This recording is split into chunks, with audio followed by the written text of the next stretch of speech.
Best Teacher by Colin Graham. More wine, sir? Thank you.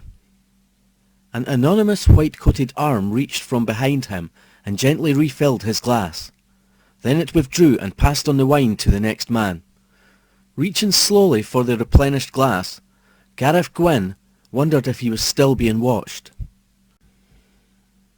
He took a measured sip and looked carefully down his nose at the man whose presence had irked him all evening. But the other was chatting amiably to a fleshy woman sitting at his side who was drawing heavily on a cigarette.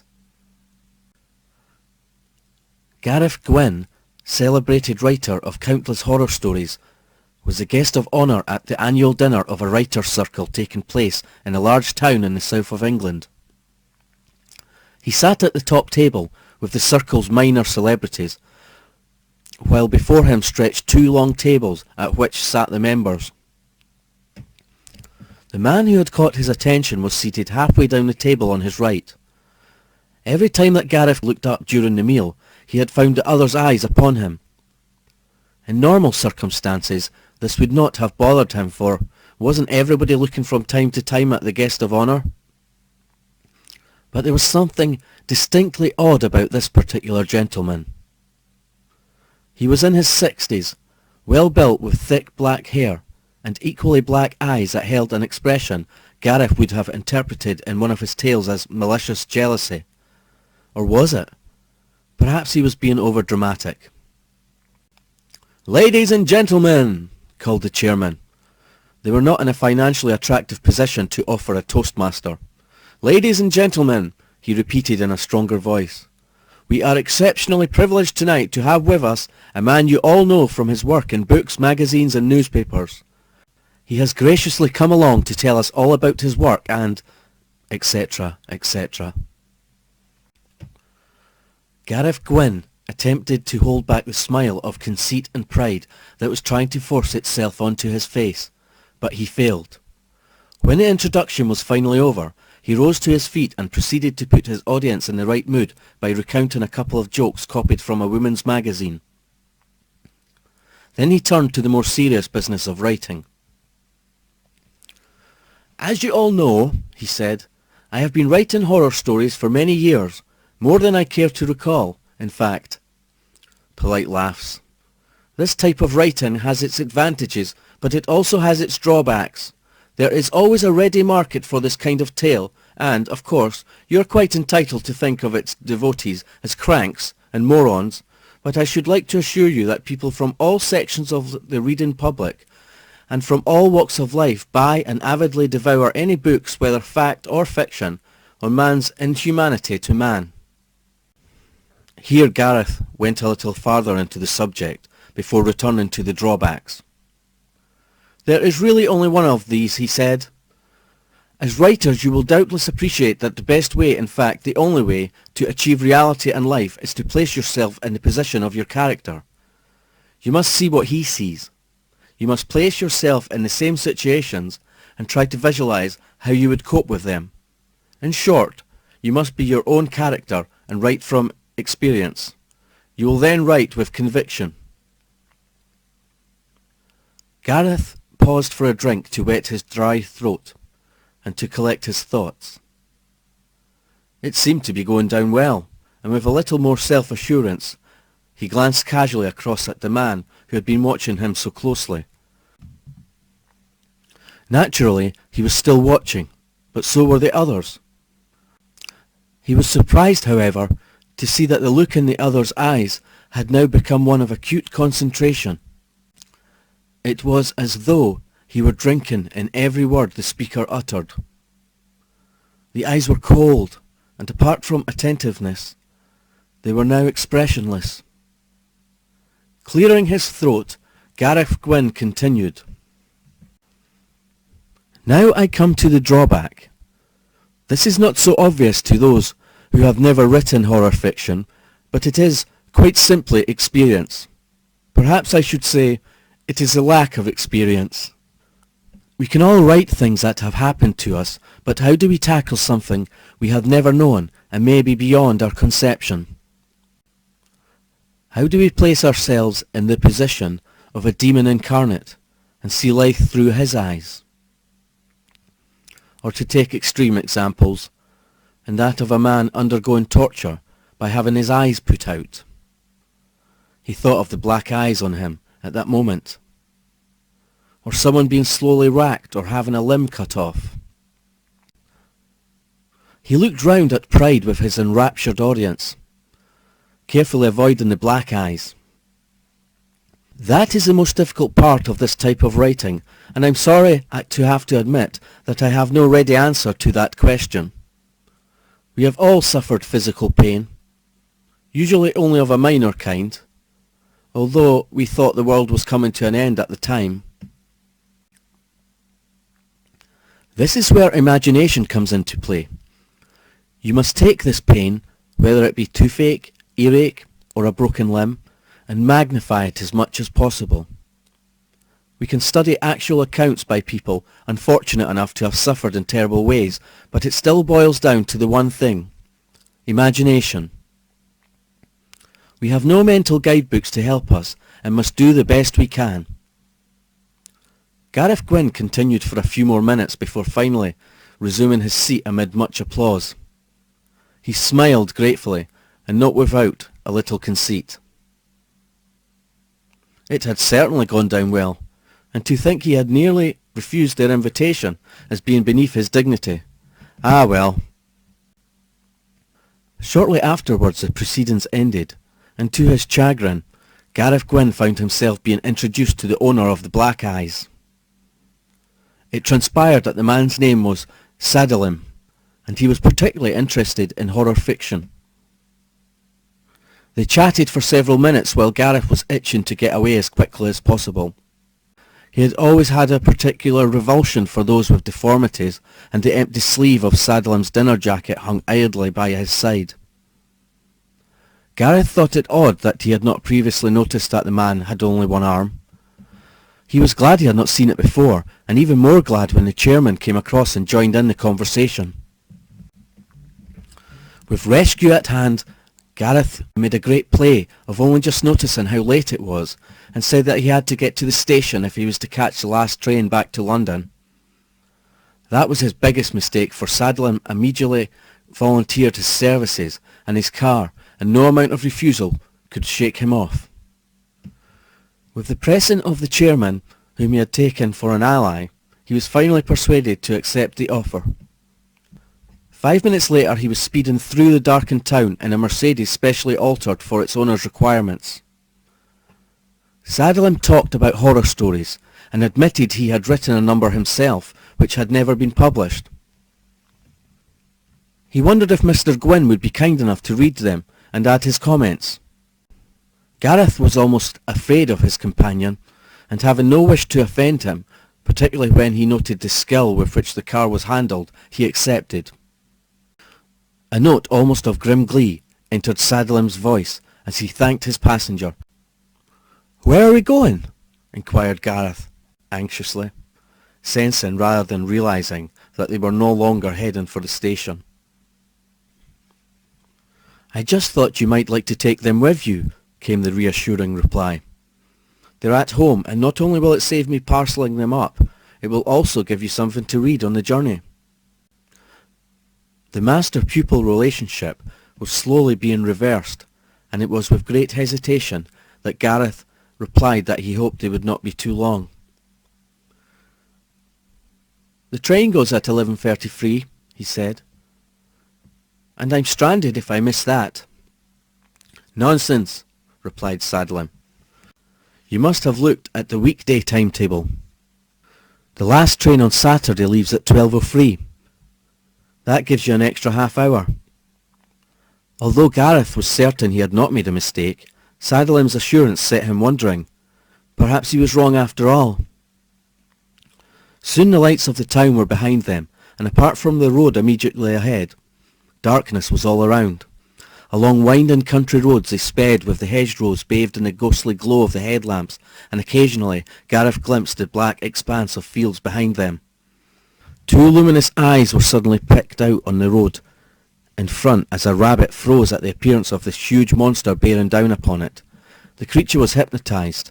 When Gareth thought about it afterwards, he was certain that Saddlem had not accelerated, but the car surged forward with the eyes growing nearer, nearer, nearer, then bump. It had passed beneath the machine, a bloody furry mess squashed against the surface. Shortly afterwards the car turned off the road and up a narrow driveway. Saddlem slowed down and Gareth could hear pebbles scrunching under the wheels.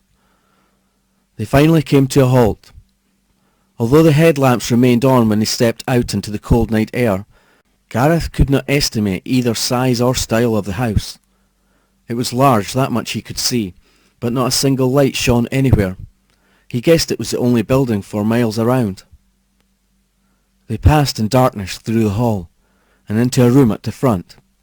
As soon as the lights went on, Gareth was struck by the small effect it had. The room was furnished with the darkest and drabbest of fittings, and the ceiling was painted with a black emulsion. The single bulb burning beneath the brown shade could not have been more than 40 watts, and consequently the farthest corners of the room remained unilluminated. Saddlem busied himself with drinks at the cocktail cabinet, while Gareth stood looking curiously around. He wondered if he was dreaming, for here, recreated before his eyes, was the setting of the last story he had written. It was as though he had stepped into the pages of his own book, and the fear he was experiencing was quite unlike anything he had ever known before. He bitterly regretted not having met Saddlem before, but comforted himself with the knowledge that he could turn this experienced fear to good advantage in his next story. Saddlem handed him a glass of whisky. "Different, isn't it?" he said. Gareth started. Surely they were not thinking the same thoughts. No, he must be referring to the whisky, decided Gareth, and took a sip. It burned his throat. "Yes, it is," he replied truthfully. The other smiled slightly. "I didn't mean the drink," he said. "The fear," he added. "It's not the same as you had imagined it would be, is it?" Before Gareth could reply, Saddlem hurried on, apparently oblivious of the other's uneasiness. "I won't keep you a moment. I'll just go and fetch those stories I was telling you about." He left the room, and Gareth took another sip. The whisky tasted good, and he certainly needed it. His nerves felt as though they were strained to breaking point, and, for all the experience in the world, he wished he had never accepted Saddlem's offer of a lift. "Still, I'll soon be on my way now," he thought.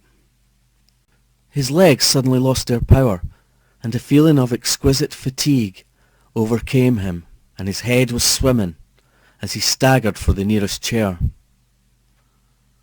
White lights popped inside his head, and the hand holding the glass relaxed. He heard it strike the floor and break, but it seemed miles away. Then he fell. "Damn!" he swore. "Where's that?" But his mouth fogged, and his tongue became as limp as his body. Gareth Gwyn was smashed out of his subconscious state by a sharp blow across the face. At first he did not open his eyes, and was content to drift in a light-headed condition that often comes before full awareness is reached. Cold air blew across his body, and he attempted to curl into a tight, warm ball, but however hard he tried, his brain could not force his arms and legs to move. He shivered, then finally gave up trying to shift his position. He would go back to sleep. Yes, that's what he'd do. "Open your eyes, Mr. Gwyn." A cold, hard voice interrupted his dreams. Surely not, he thought. I must hurry or I'll miss that train. Then he remembered his collapse and began to think clearly for the first time. "I fell, I think," he said slowly. "That's right, your drink was drugged." The black eyes never left him for a second. Gareth did not fully accept what had been said at first, and attempted to rise, hoping his brain had cleared, but nothing happened. Then he lifted his head and looked down at his body. No wonder he couldn't move. He was bound with thick leather straps to a long metal table whose polished surface reflected light from the bulb above his head. Saddlelim towered over him. "What's going on?" he muttered thickly, trying to tear his gaze from the eyes of his captor. "You are my prisoner," said the non-committal reply. "Why, I've got a train to catch," he said, not fully realizing the import of the other's remark. "You won't be catching any more trains, Mr. Gwyn. I've waited for this moment a long time, and I'm not going to let it slip through my fingers." "Look, what the hell are you up to?" he asked, trying to appear less concerned than he really was. "I'll tell you, Mr. Gwyn," Saddlelim replied softly. "I've been reading books for many years, particularly pornography and the type of fiction you write. I regard these books as undesirable and have nothing but loathing for the type of person who can conceive such rubbish. You, in particular, of all these authors, produce work calculated to undermine public morality and create sadistic ideas in the minds of weak-willed individuals who could not otherwise have them. I have seen with these very eyes," at this they blazed even more furiously, "what your books can do to people. It is disgusting, even more so when one considers that you do it for one reason only, money. You're a canker on humanity, and as no one else will remove you, then I must do it myself." "You're mad," hissed Gareth Gwyn, trying to stem the tears of anger, humiliation and fear. "Quite possibly, Mr. Gwyn. That we shall see. But in the meantime, I intend to put an end to the cause of such suffering, and when you learn how, I am sure you will not be quite so angry." "I fully realize that I cannot remove all the rubbish that is on the market, or its evil perpetrators, but even one will satisfy me temporarily. That is why I have chosen you, the worst, to take part in a little venture I have planned." The eyes sparkled merrily. Gareth Gwyn said nothing. It was now apparent to him that no amount of argument could sway this madman. A trap had been laid for him, and his vanity in accepting the invitation to speak had been his downfall. Saddlelim had obviously prepared for this meeting for some time, and all he could hope for was that it would all happen quickly, whatever it was. "Before tonight," continued Saddlelim softly, "I had merely planned to, shall we say, remove you? But your talk gave me another idea. You mentioned experience, or the lack of it. Well, now I am going to show you what it is like to undergo the pleasures you have devised for your characters." Gareth saw a way out. "I shall never be able to use them, though, if you kill me. How could I ever write about it?" "Let me finish, Mr. Gwyn. No, you will not be able to write about it, but you also mentioned a mental guidebook. Between us, we are going to go even better than providing a mental guide. We are going to produce an actual guidebook for horror writers. Then, if they are to write this kind of rubbish, they will at least be able to write correctly." A triumphant look appeared in the eyes. Then Saddlelim moved out of Gareth's vision, and a few seconds later he twisted his head round to see his captor putting a microphone on a stand within a few inches of his head. "What's that for?" "Wait and see." Saddlelim made other arrangements that Gareth could not see, and stripped his prisoner bare to the waist, not without some difficulty. He went to get something, and when he reappeared stood beside Gareth. But Gareth did not look at him. He was looking at the hacksaw in Saddlelim's one hand. "I'm going to saw off your arm," said Saddlelim casually. "The tape recorder is on, and all you have to do is say what it feels like. You can start now if you like. The build-up, the suspense is all part of the story, isn't it? As we go along, I shall give my own commentary on what is happening. Scream as much as you like and talk as much as you like, but I do ask one thing, try and be coherent. I don't want it all wasted." "You callous madman!" shouted Gareth. "You're not really going through with it, are you?" Events had become so ludicrous that he began to wonder if Saddlein was joking. "Of course I am," came the hurt reply. With that, he rested the blade on Gareth's left arm, near the top. "Describe it," said Saddlein. It's cold, and the points are biting into my flesh.